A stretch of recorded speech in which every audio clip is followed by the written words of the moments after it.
কিচেন্সে সবাইকে স্বাগত। সকলে নিশ্চয়ই খুব ভালো আছেন। আজ আবার একটা নতুন রেসিপি নিয়ে চলে এসেছি আপনাদের সাথে শেয়ার করে নিতে।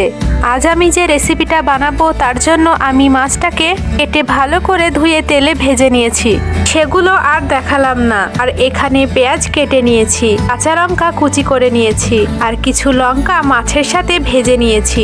এগুলিকে স্বাদ মতো লবণের সাথে চটকে নিতে হবে। এখানে লবণটা আগেই দেওয়া হয়ে গিয়েছিল, যেহেতু মাছ ভাজার আগে লবণ মাখানো ছিল, তাই লবণটা একটু বুঝে দিতে হবে।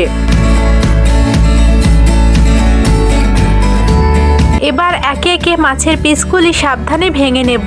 বড় কাঁটাগুলো রাখতেও পারেন, আবার ফেলে দিতেও পারেন। আমি ফেলেই দিচ্ছি, যেহেতু কাঁটাগুলি বেছে নিলাম না, তাই মাছটা খুব সাবধানে মাখতে হবে। আলু সিদ্ধ মাখার মতো মাখতে গেলে কিন্তু আঙুলে কাঁটা ফুটবে।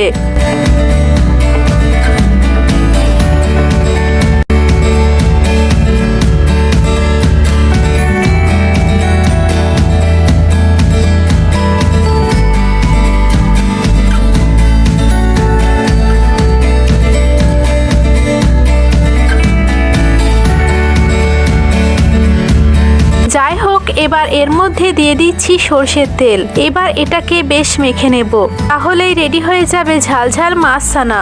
এটা গরম ভাতের সাথে খুব ভালো লাগে। যাদের মুখে রুচি নেই তারাও এটা খেয়ে দেখতে পারেন, আশা করি ভালো লাগবে।